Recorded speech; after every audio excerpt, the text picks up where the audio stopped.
Maganda sa Singapore, di ba? Di ba napunta ka na dyan? Oo, maganda nga. Pero yung batas dyan, iba, di ba? Meron binibitay dyan, eh. Di ba? Dyan na si Flor Contemplation? Oo. Oh. Iba yung batas dyan. Halimbawa ikaw, nag-rape ka. Eh, talagang bibitayin ka. Oh. Hindi, papapiliin ka kung anong gusto mong ibibitay sa'yo.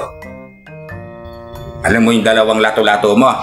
Yung dalawang itlog. Oo. Oh. Kung gusto mo daw yon, iibitin ng gato. Gusto mo yon? Siyempre, masakit yun. Hindi nga. Yun nga yung parusa sa'yo eh. Kasi nag-rape ka eh. Hindi naman ako nag-rape. Hindi nga. Yung paparusahan. Oo, yung mga iba nun. Oo, yung mga iba. Oo, hindi pala ako. ikaw. Oo, hindi ikaw. Oo. Hindi ako. Iibitin ng gato. Gusto mo yon? Hindi naman ako nag-rape.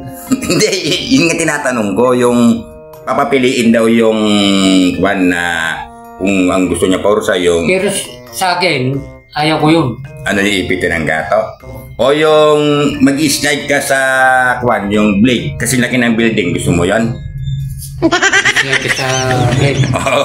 Ayaw ko yun. Bakit? Masusugat ka rin. Bleed yun. Bleed yun. Mamamatay ka na nun. Oo, pero mas maganda yung sa ano ka na lang, sa gato, no? Kaipit mo yung bayag mo. Oh.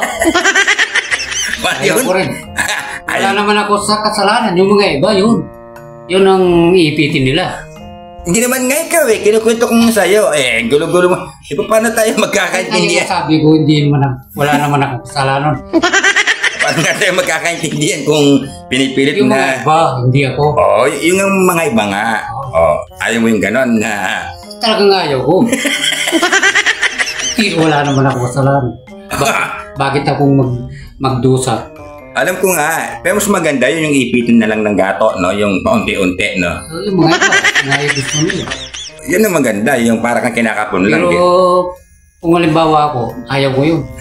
Anong gusto mo? Papakamatay na lang.